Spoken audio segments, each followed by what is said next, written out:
আগামী 28 আগস্ট 2026 বছরের শেষ চন্দ্রগ্রহণ। আর এই চন্দ্রগ্রহণ অনুষ্ঠিত হবে কুম্ভ রাশিতে এবং শতভিসা নক্ষত্রে। কুম্ভ রাশি শনির রাশি, শতভিসা নক্ষত্র রাহুর নক্ষত্র এবং কুম্ভ রাশিতে অবস্থান করছে চন্দ্র। কাজেই এই চন্দ্রগ্রহণের পর কুম্ভ রাশির জাতক জাতিকাদের জীবনে আসবে বড় পরিবর্তন, স্মরণীয় ঐতিহাসিক পরিবর্তন আসতে চলেছে। কোন কোন দিক থেকে এই পরিবর্তন আসবে সমস্ত কিছু জানাবো এই ভিডিওতে। ভিডিওটি প্রথম থেকে শেষ পর্যন্ত মনোযোগের সাথে দেখতে থাকুন।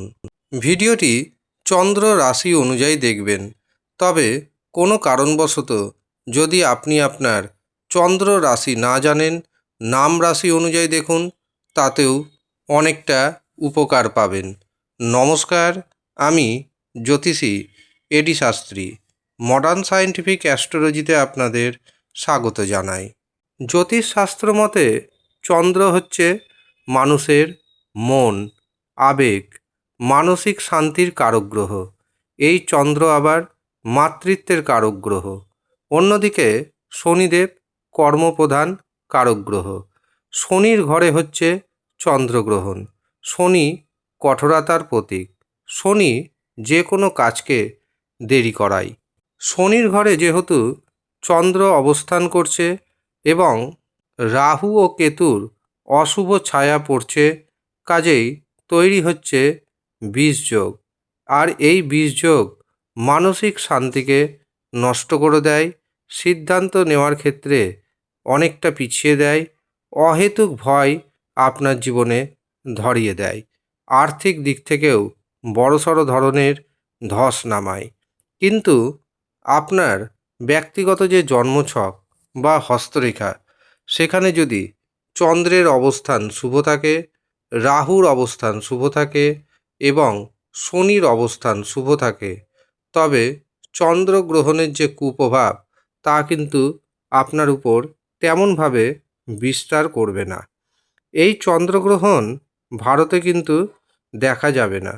কাজেই ভারতে যেহেতু এই চন্দ্রগ্রহণ দৃশ্যমান হবে না, কাজেই চন্দ্রগ্রহণের যে সূতক সময় সেটি মান্যতা পাবে না। ভারতীয় সময় অনুযায়ী এই চন্দ্রগ্রহণ শুরু হবে সকাল 8টা 4 মিনিটে এবং এই গ্রহণ শেষ হবে সকাল 11টা 22 মিনিটে। অর্থাৎ গ্রহণ থাকছে 3 ঘন্টা 14 মিনিটের জন্য। গ্রহণের সময় কোনো কিছু খাওয়া দাওয়া করবেন না। তবে যারা শিশু রয়েছেন, বয়স্ক ব্যক্তি রয়েছেন, তাদের অবশ্যই তরল জাতীয় পদার্থ এবং ঔষধ সেবন করা যেতে পারে। তবে যারা গর্ভবতী নারী রয়েছেন, তাদের বিশেষভাবে সতর্ক থাকতে হবে। গ্রহণের সময় রান্না করবেন না। ছুরি, কাঁচি, ছুঁচ জাতীয় ধারালো বস্তু ব্যবহার করবেন না।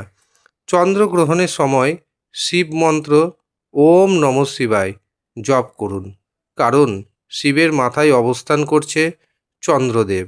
আর এই চন্দ্র যেহেতু পীড়িত হচ্ছে, চন্দ্রের যেহেতু গ্রহণ হচ্ছে, কাজেই চন্দ্রমন্ত্র জপ করতে হবে।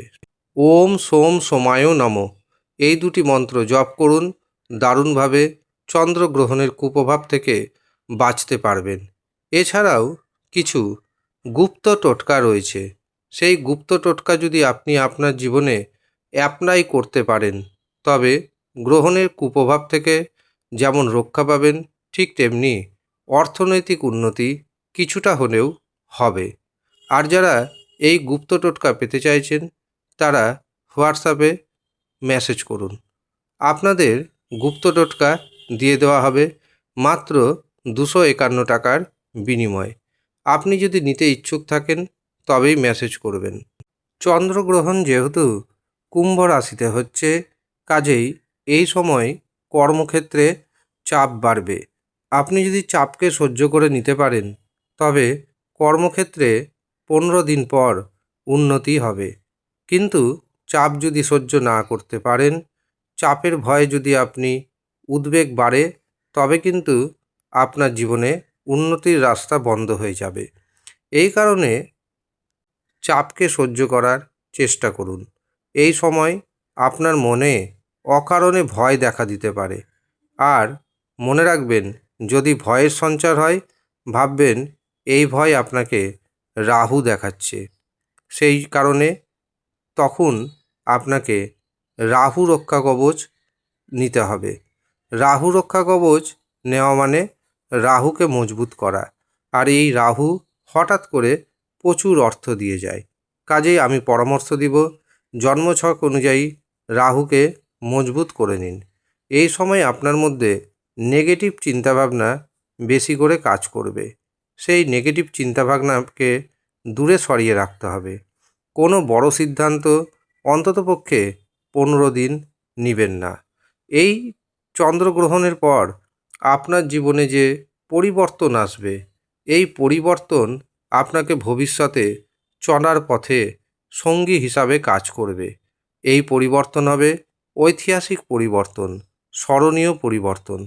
এই পরিবর্তন যদি আপনি মনে রাখতে পারেন, তবে ভবিষ্যৎ জীবনে আপনার কর্মক্ষেত্রে দারুণভাবে সাহায্য করবে। কিন্তু পরিবর্তনটাকে যদি আপনি ভুলে যান, তবে কর্মক্ষেত্রে বিশৃঙ্খলা দেখা দিবে। এর পাশাপাশি শারীরিক দিক থেকে সতর্ক থাকতে হবে। বিশেষ করে এই সময় স্নায়ুর সমস্যা, পেটের সমস্যা, চোখের সমস্যা দেখা দিবে। এমনকি পায়ে চোট আঘাত পাওয়ার যোগ রয়েছে। কর্মক্ষেত্রে সহকর্মীদের সাথে তীব্র মতপার্থক্য দেখা দিতে পারে।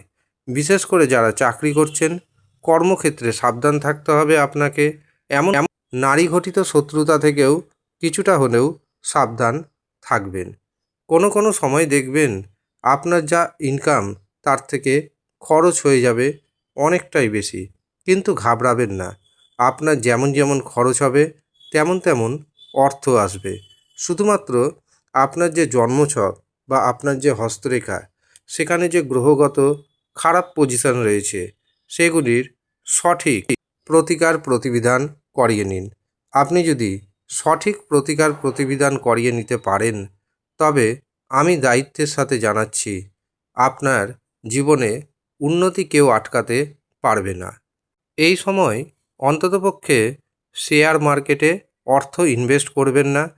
এমনকি ব্যবসাতে যদি চুক্তি করে ইনভেস্ট করতে চান, সেদিকে অবশ্যই সতর্ক থাকবেন। চন্দ্রগ্রহণ শেষ হওয়ার পর স্নান করবেন এবং বাড়ির প্রত্যেকটি ঘরের কোণায় কোণায় গঙ্গাজল নিক্ষেপ করবেন। এতে আপনার গৃহ থেকে চন্দ্রগ্রহণের যে নেগেটিভিটি, তা কিন্তু দূর হয়ে যাবে। যেহেতু চন্দ্রের গ্রহণ হচ্ছে, এই সময় আপনি কিছু দান করবেন। চন্দ্রগ্রহণ শেষ হয়ে যাওয়ার পর স্নান করে সাদা জিনিসের দান করবেন।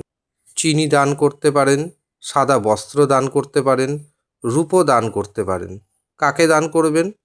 যারা প্রকৃতপক্ষে গরিব দুস্থ ব্যক্তি অথবা যারা সৎ ব্রাহ্মণ, তাদেরকেই দান করুন। দারুণভাবে উপকার পাবেন।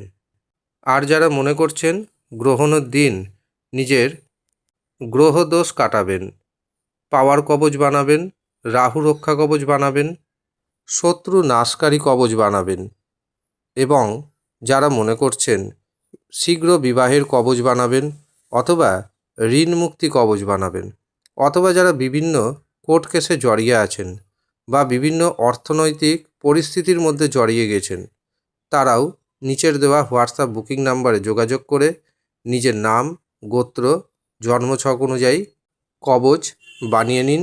দারুণভাবে কার্যকরী হবে। কাজে যারা মনে করছেন নেবেন, তারা ইমিডিয়েট নিচের দেওয়া নাম্বারে যোগাযোগ করে নিজের নাম, গোত্র অনুযায়ী কবচ বানিয়ে নেবেন। আর যারা হস্তরেখা দেখাতে চাইছেন, জন্মছক বিচার করাতে চাইছেন, কুষ্টি বানাতে চাইছেন, অথবা বিবাহের জন্য জটক বিচার করাতে চাইছেন, তারাও নিচের দেওয়া নাম্বারে যোগাযোগ করে বুকিং করে নিন। প্রত্যেকে সুস্থ থাকুন। ধন্যবাদ।